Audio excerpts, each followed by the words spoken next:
It's like he forgot how his own mother cowered beneath the shadow of a small, sad man's voice booming louder to drown out his failed dreams.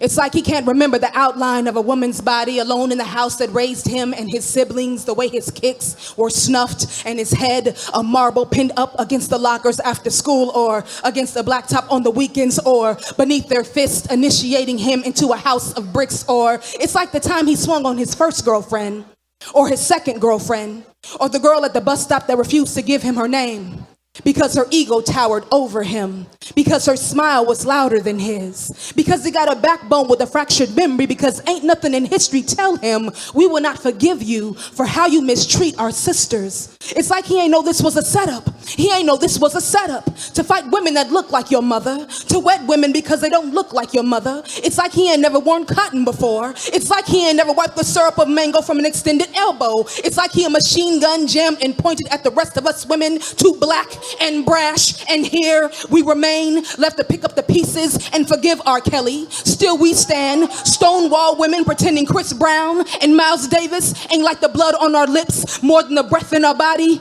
because they don't want us to remember America done weaponized black men to destroy what whiteness can't.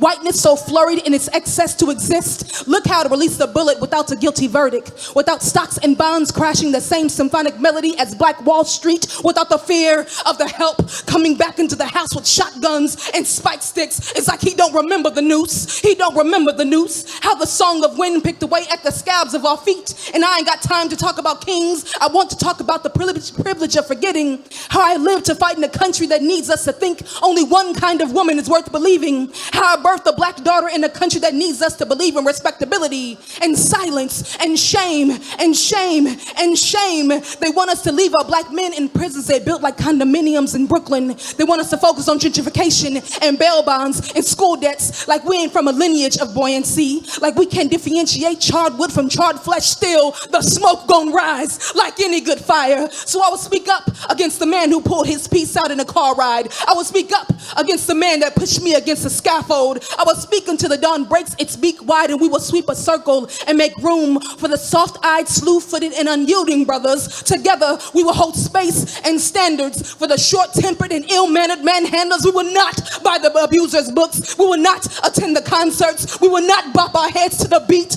justify how he beat women to the tune of genius. Instead, we will vow to end his days in the light. If he should ever reach for another woman's throat, yes, we will become a nuisance, a nuisance, a nuisance to the carnage collectors, and the bones of our friends' enemies will line our dinner plates like any good meal.